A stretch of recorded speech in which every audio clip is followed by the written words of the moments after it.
হলো আমিন মোহাম্মদ গ্রুপের একটি জায়গা। বিশাল এরিয়া, তাদের এরিয়াই সবচেয়ে বড় আমার যতটুকু ধারণা।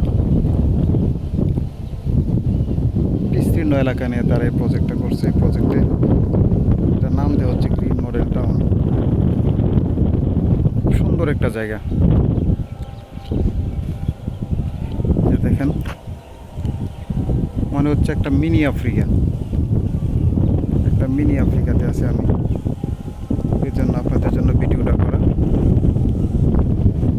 দেখার জন্য। দেখতে থাকুন। সুন্দর জায়গা, সিকিউরিটির কোনো অভাব নেই। চোখ করার সিকিউরিটি আছে। এই যে দেখেন, আমি ঢুকতেছি। আমি একসময় এখানে থাকতাম, বেশ কিছুদিন আমি এখানে ছিলাম। এই যে দেখেন, এক পাশে মানুষ চাষাবাদ করছে। তো সবচেয়ে দুর্ভাগ্যের বিষয়, গভর্নমেন্ট যদি এদিকে একটু খেয়াল দিত, হয়তো জায়গাটা আরো সুন্দর হইতো। যাত্রাবাড়ির ময়লার ডাম্পিং।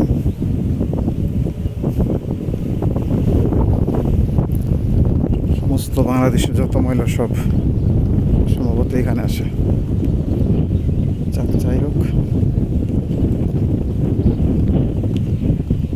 সুন্দর একটা পরিবেশ, নীরব নিস্তব্ধ।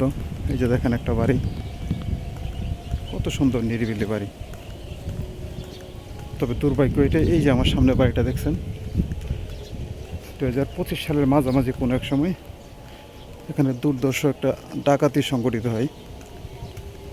এটাই প্রথম ডাকাতি এবং এটাই শেষ ডাকাতি, আর মনে হবে না। এখন সিকিউরিটি অনেক কড়াকড়ি করে বলছে। দেখেন কত সুন্দর জায়গা।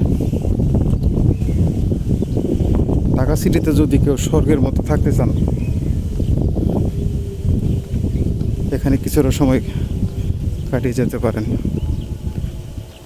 খুবই সুন্দর একটা জায়গা।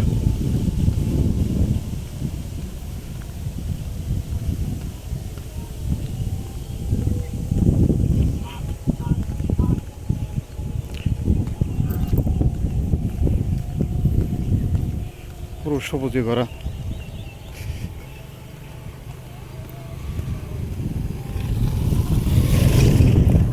এখানে নেই কোনো অক্সিজেনের অভাব, নেই ঢাকার যান্ত্রিক দূষিত হাওয়া, যান্ত্রিক গোলযোগ, যানজট। রাত্রে ঘুমালে গ্রামের মতো মনে হবে, আপনি নিচের গ্রামের বাড়িতে নিশ্চিন্তে ঘুমাচ্ছেন। প্রচণ্ড গাছপালা, নেই কোনো অক্সিজেনের অভাব। খুব ভালো লাগে।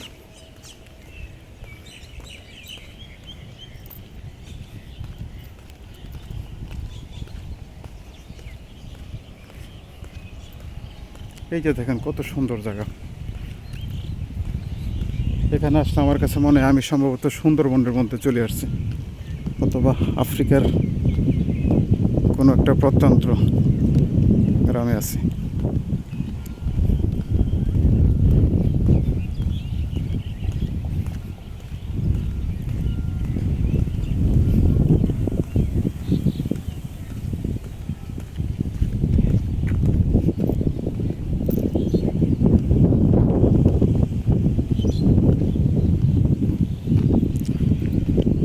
কত সুন্দর গ্রামীণ পরিবেশ। এই যে একটা বাড়ি, ভিডিওতে আসছে কিনা জানি না। দেখেন কত সুন্দর। এখানে বসবাসের মজাই আলাদা।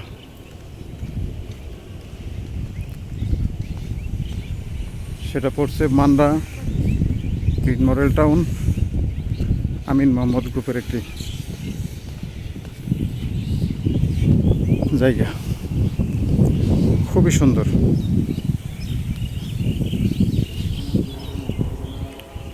বন্ধের দিন আসবেন, ঘুরে যাবেন, অনেক ভালো লাগবে।